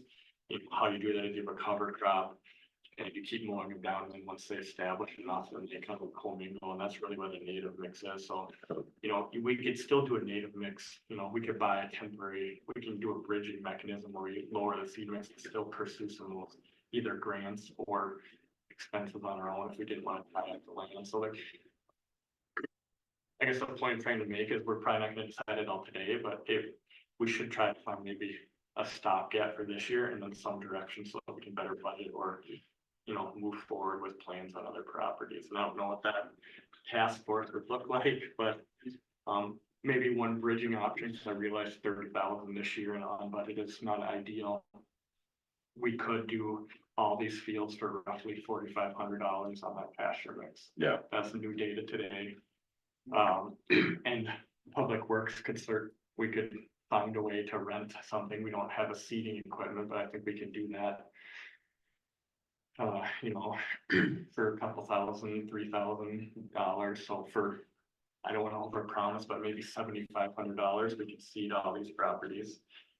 Maybe push to 10, but for that, we could at least get a pasture mix anywhere where we want it, where we feel like it would make sense from a weed maintenance standpoint, and that would be our exposure for this year. Okay. Or if there's a field that we wanted to leave out intentionally, then that would be reduced acreage on a prorated basis. That's probably the minimum we're really looking at. Yes, something I wanted to say. So Kevin and I have spent a lot of time talking about this, and I think these data points are really critical for council to think about. I pushed back and I said, what if we do nothing? What are the consequences? And Dean's just shaking his head, because the reality are we live in a community that's not the kind of message that we want to have as far as stewardship of our agricultural land. Kevin brought that up. It's not a helpful message, but I do think we need to be discerning about what we're doing where, because we have some potential opportunities here. Field 4, as the mayor brought up, is going to be impacted by our phase 1 plan of City Park. And so investing resources in that probably doesn't make a lot of sense at this point as we're trying to discern it. But there's some parts that we know that we don't have any intention of touching here, and coming up with some sort of strategy, whether that's a bridging strategy or even considering differentiating between those spaces and doing the long-term strategy just for those spaces. The information that Kevin brought, the bidder did differentiate costs per field. And so that helps us, so we could reduce it, whether that's going with a long-term strategy for fields we know we're not going to touch, or just for now saying, let's do what we need to do to get through this year. If we were to use that just what we need to do strategy, I do want to point out that it's still less than what we would have had to pay in taxes. And a big thing, just knowing you need that nursery crop, you need the pasture mix, get that in, get that down, mowing, and then you can drill the whatever we decide, and we would have the rest of the summer to decide, most of the winter, and then be ready to plant in the spring. So the easiest in my mind is get that pasture mix out there and just be done as far as the start of it all. So you get the base in. I'm sorry. Go ahead. As a clarifying point, we have the option of either using self-performing that or using this vendor who bid on it to install it. Or do you have a preference? I think we self-perform and be a cheaper price. So the reason we bid this out is we, as a staff workload standpoint, I wouldn't advise to self-perform it every year. I'd like some sort of long-term resolution to it, because we have a lot of competing interests. But I think the bridging gap strategy is an option to commit to that this year. So I guess looking for direction on whether we self-performed or we use this vendor. So the vendor's, $10,000 to install it. So we need 15,000, or if we self-perform would be about half. So I think I know the answer. As resourceful as you guys are, I think you could find a pull behind cedar and do an awful lot for a reasonable price. Yeah. And it's something that's going to be used again and again if we go and we start doing those next steps of seeding and stuff. I think that would be a good thing. Mayor and Council, my only caution is we have a remarkable team in Public Works that will show up every time. And my only caution with self-performing is it's important to note that they're operating one person down right now. Yeah. And they're already spread pretty thin. And just as we're having that compensation conversation about retention, our selfless folks will burn themselves out on the altar of Corcoran if asked. And so I just want to be really careful. Kevin's zeal and willingness is trying to meet the council's intention to be conscientious about cost, but I just want to factor in the cost of our people in this equation. Do you have that concern with, even if it's just a bridging strategy for a year as opposed to long? Potentially, Mayor, because I just know the things they're being asked to do right now. They're doing dust control right now, and with the rain that we've been having, that's kind of messing their mojo up. And operating with one staff person down, They won't say anything about it. That's why I need to. Because they will self-perform and get the job done because they take a lot of pride in their work. When we look at the cost of it, I just asked to consider that if we could do the pasture seed and then just pass this off. And the pasture seed would probably be appropriate for all of the lands for right now, even if we've got the phase one going in the park. And then they don't have to worry about it. They'll do it and they won't complain about it. But on their backs right now, is that really something we need them to do with all the other things? I'm just raising that question. June's the busiest month besides snow plowing for Yeah. our team. I have two questions. Go for it. First question, once the native mix is established, is it continued to require annual or biannual cutting? It is, but the better it's established, the less frequent, so it potentially would be down to one, and it's seasonal, right? If we, but I think that's 5. I mean, it takes a while for that to be reduced. So. And it's not just cutting. Eventually it'll get to a phase where you also need to work to burn it. Depending on what mix we put in, that in terms of maintaining the health of those natural fields. That was a conversation I just had when I left Shakopee, is factoring that in long term. Because I'm not a horticulturist. Can we work that in with the DNR and our local fire departments on I think we will. burn practices, We didn't engage them, but that's something we can talk to them about. Some we should talk. I think some do, some don't. I don't know what ours do. I don't know if we'd have to talk to them to guarantee that. And those would be good strategic discussions if we did the pasture mix this year. And then strategically, we're looking at where to do the higher level mix. Kevin was talking about some great grant opportunities. Councilmember Bottom brought those to the table too. So once we've identified those spaces that we want to commit to that, those other strategic partners would be critical in the conversation. Have we considered converting anything to forest, or planting trees in parts of them? No, but that's certainly something we. I'm trying to think, Beyond the what is bridges, lower that's the maintenance future, still? yeah. I mean, I would speculate that it would be. Likely more cost, but I think so. We could look into that.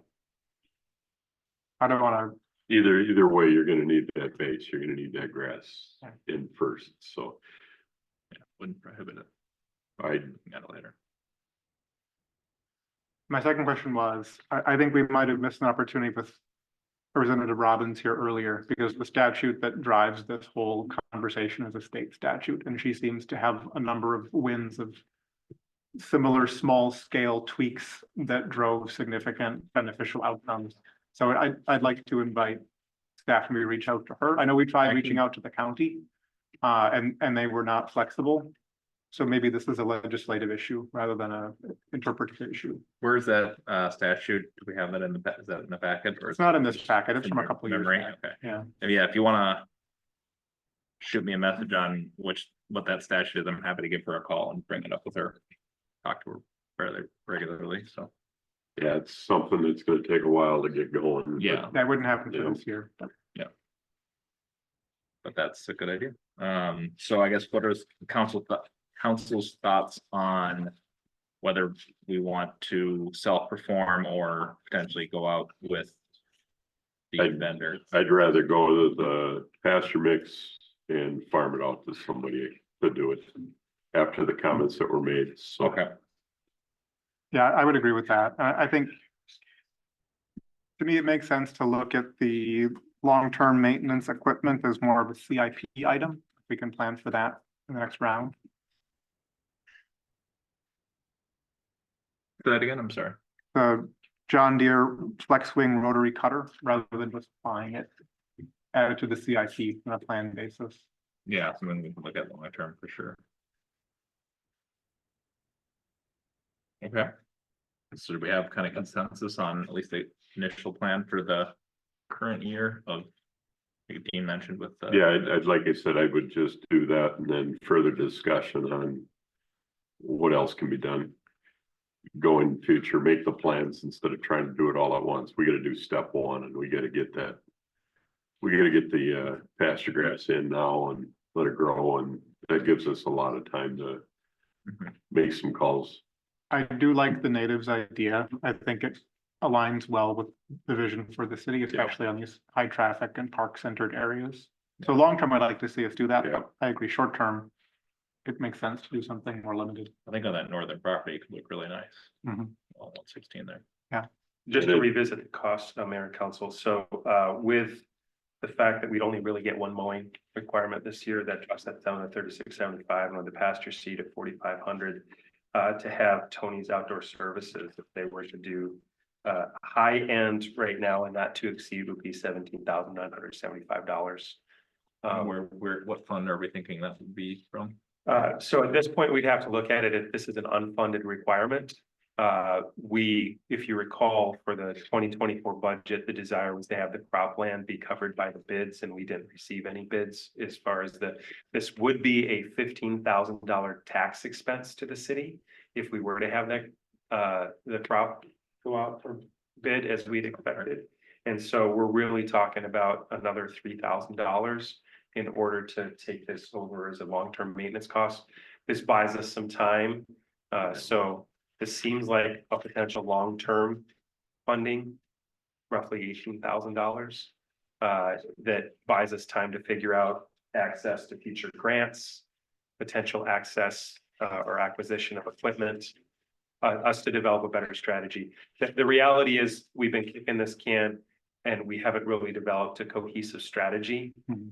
And so this $18,000 investment buys staff and council time so that in the next 12 months, well, the next 9 months, we can develop a better strategy, incorporating both in the master plan of City Park as well as some of these other properties that we need to. So that would be the funding source, I think, would be long-term, unless we're able to squeeze it out of the operational budget. And I should have There's a better funding understanding for it soon. in long-term planning, it wouldn't be the end of the world. But that makes sense. Do you want a motion on this, or do you just want Recommendations is all. If we go the route where we are awarding the to Tony's Outdoor Service, I think a motion. to? Okay, Well, can I ask Kevin clarification? Am I overstating how overtaxed Public Works is right now? I think you stated it correctly. I think they'll yell at you and say we could have done it for less. I don't, but I do think that they will always say yes. So They can yell at me. So the way they described it is exactly the same. how long is the bid good for? I would say this growing season, so a month, you know. Yeah, we need to get it in before Maybe mid-July. Yeah, we gotta get it. So if this could be helpful, Mayor and Council, pursue this project with a not to exceed budget of $18,000. If staff is able to deliver for under $18,000, wonderful. And that gives us some flexibility. It also gives us direction on whether Kevin needs to go forward with this particular vendor. Or we are able to find less costly alternatives. I'll make that motion. Two of us will make that motion. You can have- Camp motion, Nichols second. Any further discussion? All those in favor say aye. Aye. And on to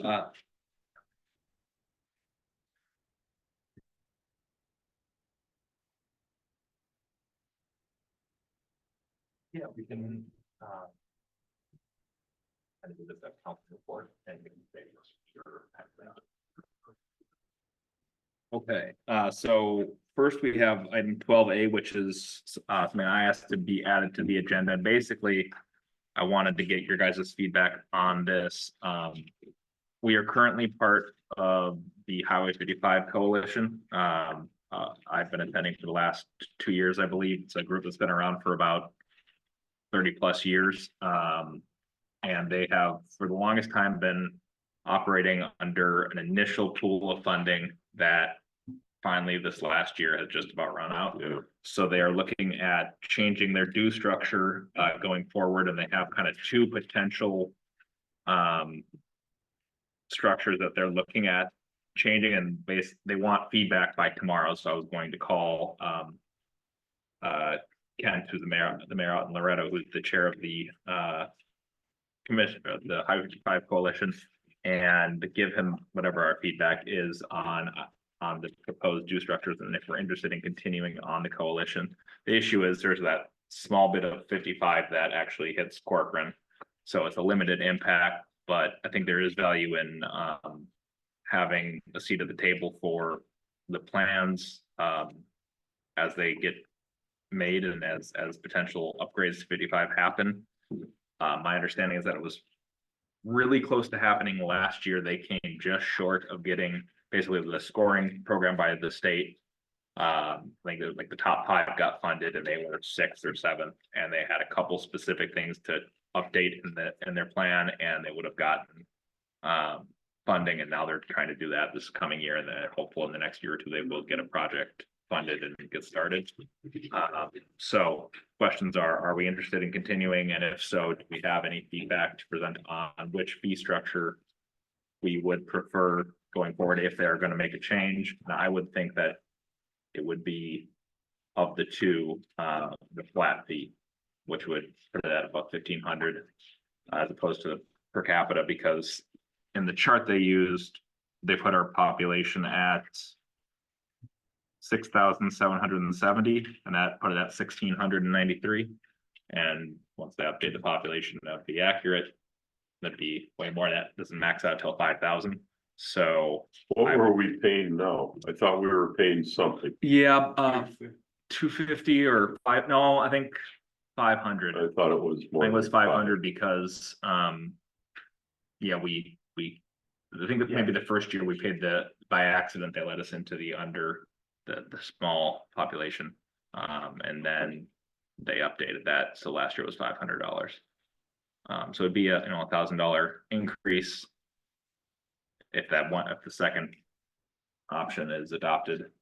So yeah, what do you guys think? How was the funding used? For a number of ways in terms of getting actual plans put together, so on engineering, on all the different requirements for an application that they have to get, which is very extensive. There's all sorts of fees associated with the different studies and everything that they need to get that need to be updated every so often. And then also on the management, like the 1 or 2 people on staff that actually help run the coalition. It's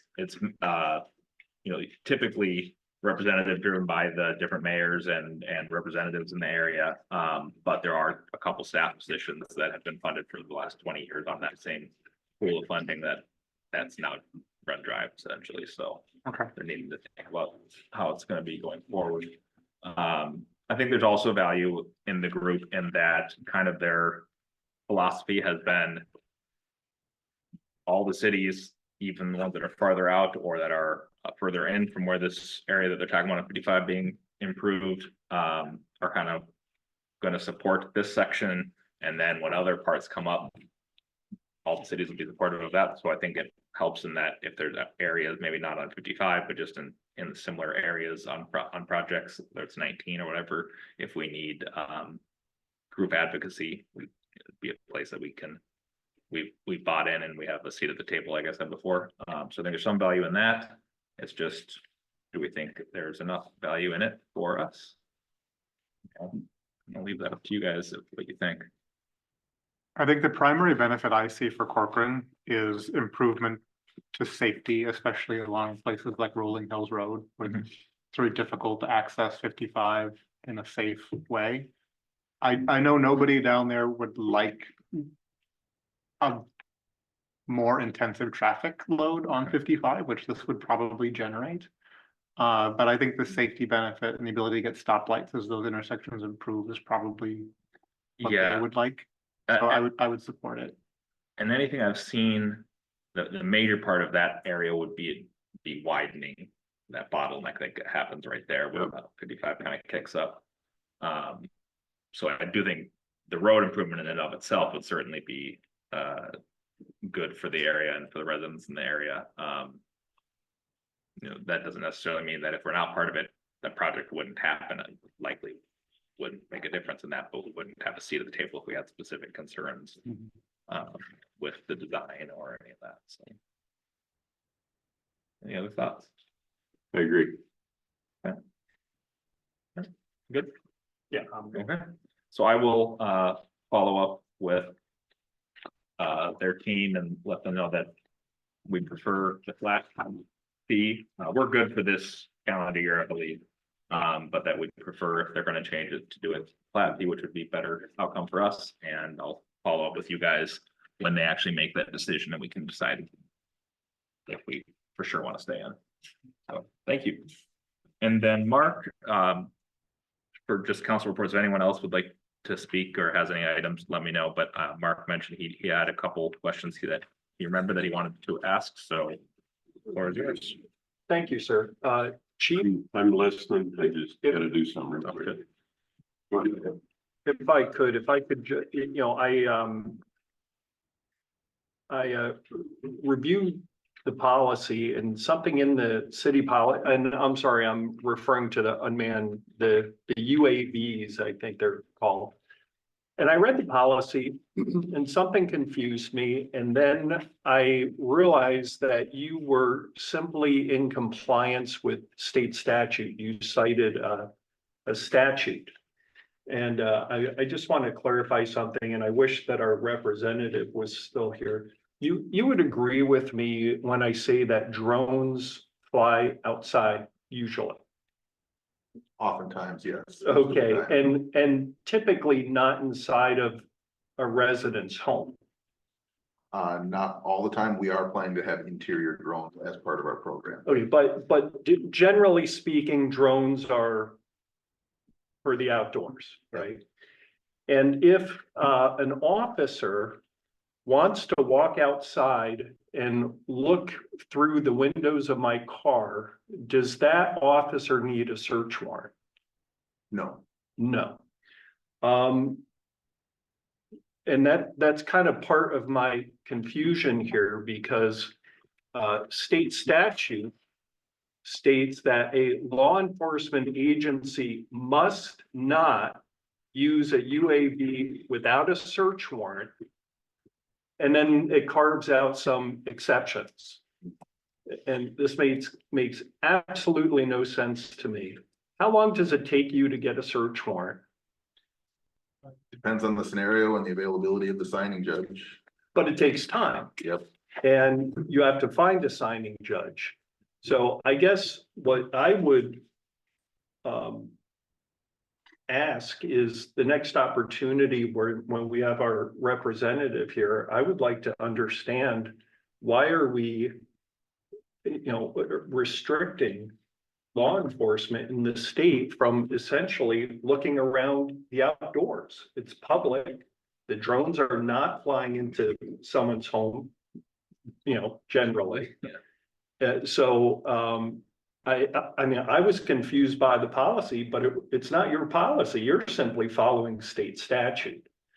And to me, it doesn't make any sense. So. Yeah, and I was, our group as the State Chiefs Association was part of the formation of that legislation. And there was actually many pushing in the state for an outright ban on law enforcement use of drones. We had to actually advocate pretty strongly, because the initial drafts of it also didn't allow any usage didn't even have the carve outs, which meant you couldn't do training flights, which meant there was no public safety exception for imminent threats. Even initially, they didn't want to allow it over the scene of a traffic crash on a public roadway. It took an extensive amount of work on law enforcement's part just to get even the seemingly practical exceptions. Well, God forbid you should have the same items that my 14-year-old uses flying over my house taking pictures. So yeah, it just makes no sense to me why we would intentionally restrict the use of a drone. You'll agree with me that there are many uses for drones. And it just doesn't make sense. So thank you for indulging me. I agree with you. I think, I'm sure Kristen would be happy to look into it, but I think that might even be a better topic to bring up with Senator Limmer. That's kind of in his wheelhouse. So, and I'm sure he would be all in favor of helping with that. Well, and if I could just add one more thing, there is, there's there's a limitation that states a law enforcement agency must not use a UAV to collect data on public protests or demonstrations. But yet, earlier in the statute, it says, a law enforcement agency may use a UAV over a public event where there is a heightened risk to the safety of participants. Well, which is it? And now we have some event going on and we have the chief wondering, well, wait, I gotta read it. Okay, now which is it? Which way do I go? I don't want to get jammed up because I launched this thing. And the whole time the clock is ticking.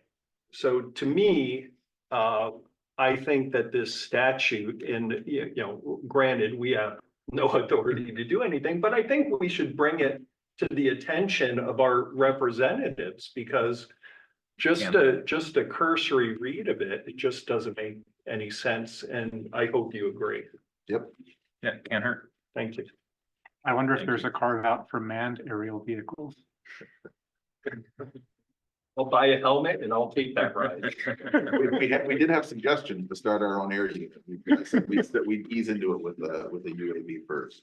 Hot air balloon. Yeah, we wanted a helicopter.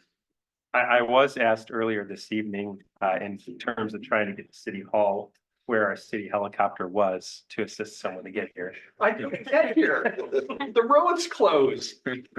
That was inconvenient. I had the same challenge. You see, that helicopter could have picked us both up. All righty. So, item 13 is the updated schedule, which, not too many changes from what was on there before, but, also subject to more changes as always. There is one item, Mayor, that's on there that's been added for discussion, and want to get your feedback. There has been discussion about clarifying and understanding of what is the council's desire for a business park. Staff wants to get clarification because what our present code says and where the discussions have been going, there's a disparity there right now. And so staff feels that going on a field trip to look at some of the local business parks and get clarification on council's desire to have those similar, or confirming that we do not want those similar types of products, and it allows us to shore up our code. And so we feel that would be a real productive use of time. We have some proposed dates, and we're open to other suggestions. The proposed dates right now would be on a Tuesday, and we chose some Tuesdays in July, Tuesday or a Wednesday, or even the 16th, or other suggestions that council might have that would work better for their schedules. But we feel that this would be a really beneficial use of time.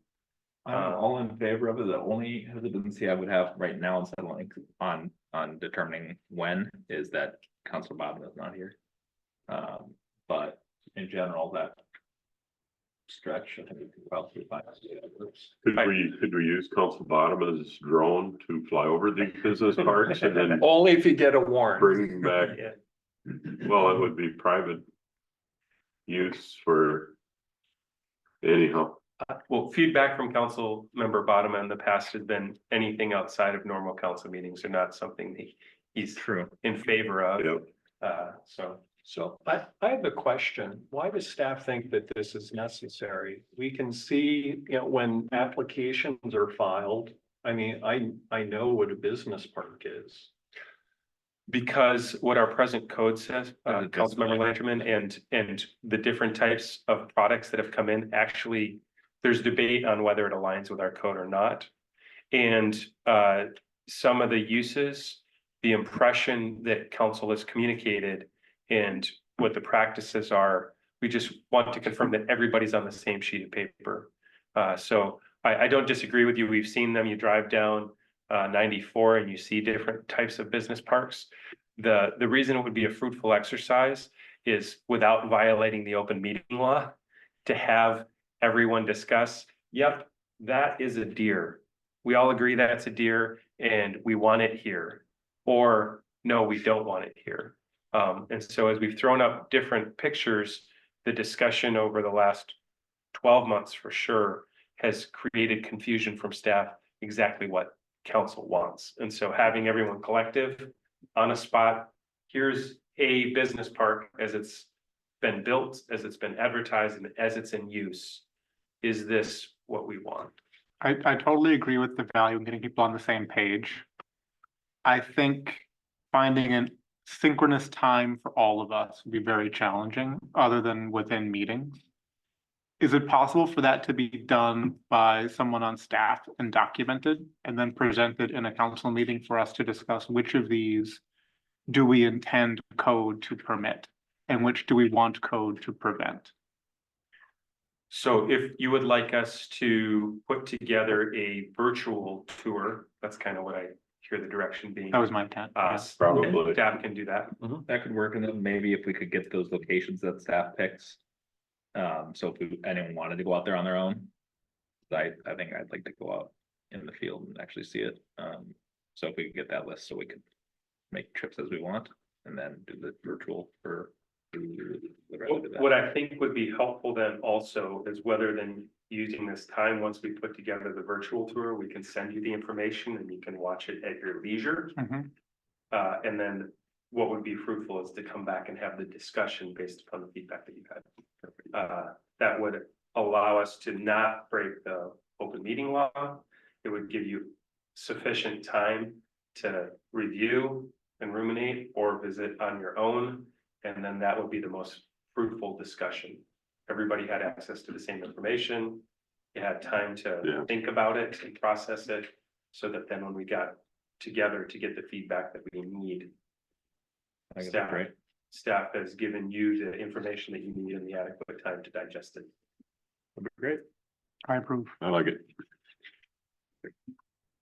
Thank you. Okay, and with that, the city council is going into closed session under the authority of Minnesota statute 13D.05 subdivision 3C3. The city is permitted to close a meeting to consider offers and counter offers for the purchase or sale of real or personal property.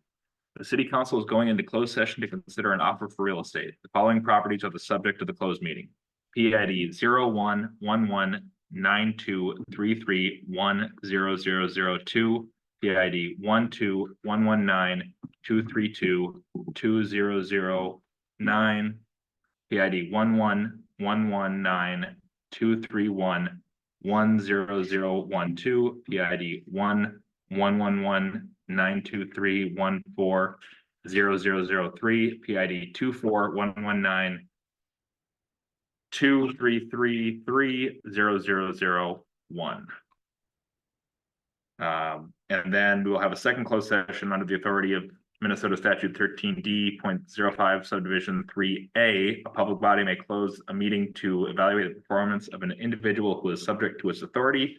The city council is going into a second closed session to discuss the performance evaluation of the city administrator. We're in closed session.